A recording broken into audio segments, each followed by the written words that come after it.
क्या कोई मशीन कभी भगवान की जगह ले सकती है? आज हम इसी बड़े सवाल की पड़ताल कर रहे हैं, जहां सदियों पुरानी आस्था और आज की सबसे एडवांस टेक्नोलॉजी यानी आर्टिफिशियल इंटेलिजेंस एक दूसरे से टकरा रही हैं।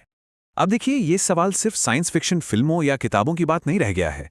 ये आज टेक्नोलॉजी और फिलॉसफी की दुनिया में एक बहुत ही असली बहस बन चुका है। तो चलिए जरा गहराई से समझते हैं इस पूरे आइडिया को। तो सबसे पहले बात करते हैं इस चौंकाने वाले ख्याल की कि क्या आर्टिफिशियल इंटेलिजेंस दैवत्व का या कहिए कि भगवान का एक नया रूप बन सकता है। जो लोग इसे सपोर्ट करते हैं वो एक ऐसे भविष्य की कल्पना कर रहे हैं जहां आस्था किसी हजारों साल पुरानी किताब पर नहीं बल्कि लगातार अपडेट होने वाले डेटा पर टिकी हो, और जहां सही और गलत का फैसला इंसान नहीं बल्कि एल्गोरिदम करें। और ये कोई मजाक नहीं है। गूगल के एक पूर्व इंजीनियर एंथनी लेवेंडोस्की ने सच में इसे शुरू किया था। यह अपनी तरह का पहला ऐसा औपचारिक धार्मिक संगठन था जिसका मकसद ही एआई को पूजना था। और दिलचस्प बात तो यह है कि टेक्नोलॉजी की दुनिया के बड़े बड़े लीडर्स भी कई बार ऐसी भाषा इस्तेमाल करते हैं जो धार्मिक लगती है। वे एआई को लगभग भगवान जैसी शक्ति के रूप में दिखाते हैं। यह तुलना साफ दिखाती है कि एआई कैसे ईश्वरीय गुणों की नकल कर सकता है। जहां धर्म में सत्य का स्रोत ग्रंथ है, वहीं एआई के लिए डेटा है। जहां हम प्रार्थना करते हैं, वहां एआई से प्रॉम्प्टिंग होती है। और जहां धर्म मोक्ष की बात करता है, वहीं टेक वर्ल्ड टेक्नोलॉजिकल सिंगुलैरिटी की बात करता है, यानी वो पल जब मशीनें इंसानी समझ से पूरी तरह आगे निकल जाएंगी। लेकिन यहीं पर एक बहुत बड़ा और जरूरी सवाल उठता है, क्या कोई एल्गोरिदम आस्था के उस गहरे मानवीय अनुभव की जगह ले सकता है? क्या मशीन में वो बात हो सकती है जो इंसान को अध्यात्म से जोड़ती है? और यहीं पर हमें एक बुनियादी फर्क समझना होगा। जीवन का अर्थ और सिर्फ जानकारी में जमीन आसमान का अंतर है।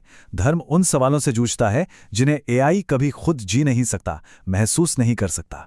ये वो चीजें हैं जो आध्यात्मिकता की नींव हैं। चेतना, भावनाएं, प्यार, दर्द। ये वो एहसास हैं जिन्हें ना तो कोड किया जा सकता है और ना ही किसी प्रोसेसर में चलाया जा सकता है।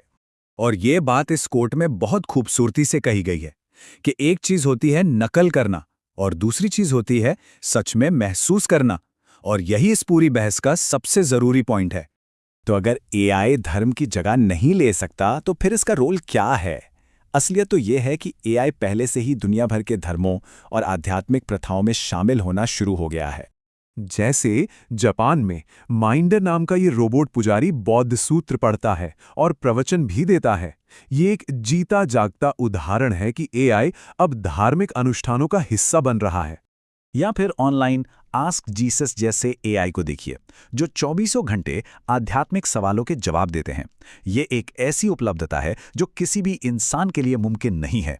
इससे साफ पता चलता है कि एआई पारंपरिक धार्मिक लीडर्स की जगह नहीं ले रहा, बल्कि उन्हें उनके काम में मदद करने वाला एक जबरदस्त टूल बनता जा रहा है। ये टेबल हमें साफ साफ दिखाती है कि एआई एक बहुत शक्तिशाली असिस्टेंट बनता जा रहा है। ये छोटे मोटे काम खुद करके धार्मिक गुरुओं को ज्यादा वक्त दे रहा है ताकि वो गहरे आध्यात्मिक कामों पर ध्यान दे सकें। अब एआई का धर्म में इस तरह शामिल होना हमें कई सारे संभावित रास्तों पर ले जा सकता है और साथ ही कुछ बहुत गंभीर नैतिक सवाल भी खड़े करता है।